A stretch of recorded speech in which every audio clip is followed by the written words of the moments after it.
All right. Who remembers the now and later candy? I know I've been be aging myself, but now and later candy was really good. It was like a Laffy Taffy or like a taffy type of candy.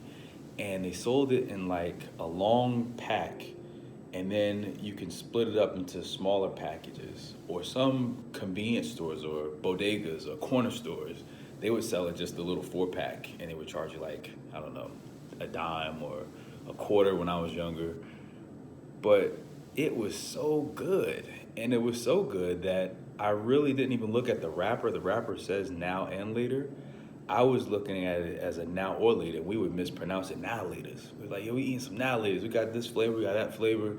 And then like somebody would like green and somebody would like yellow or somebody would like the different flavors and we would kind of trade off and we just eat them. It was really good.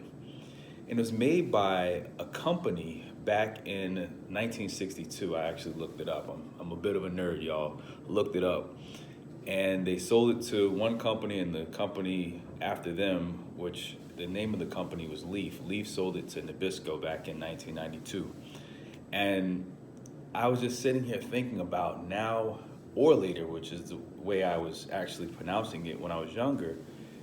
There's so many things that's happening to us right now that if we don't address them now, we'll end up having to address it later.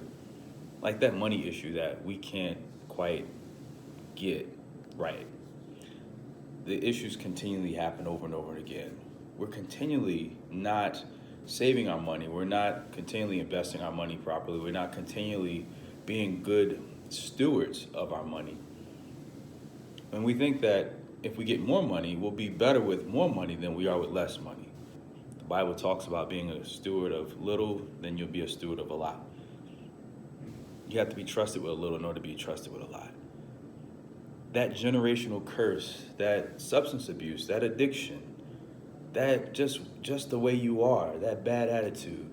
If you don't address it now, you're going to end up having to address it later. And it's not necessarily you. Later is so relative, right? Later can mean that, when you get older, when you're in your 40s, 50s, or 60s, you're having to deal with it again. People are continually telling you the same thing. It's time for you to get that under control. So again, will you deal with it now or will you deal with it later? It's really up to you. Later can mean not just you dealing with it. It can transfer down to your children. It can be passed down to your children. That's known as a generational curse. You look at them and you see certain things in them and you're like, I wonder why they're acting like this. Wait a minute, this movie looks familiar. That reminds me of me when I was their age. And then when they ask you, you may act like, well, I don't know what you're talking about. I don't know what side of the family they got it on. You ever hear that? It was your side. It was you. You're looking at a reflection of you, but when you look in the mirror and you don't like what you see, you may not want to admit that, hey, that's me. That was me. That is me. I didn't deal with it.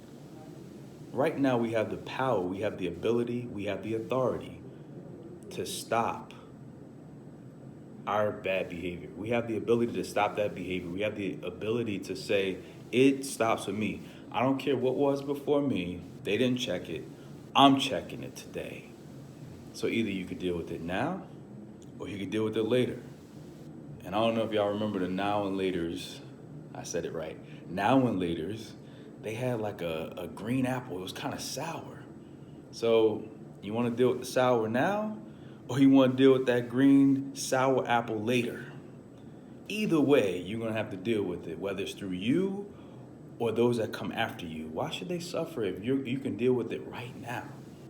Let's deal with it right now. Let's say RIP to generational curses and deal with what we need to deal with right now.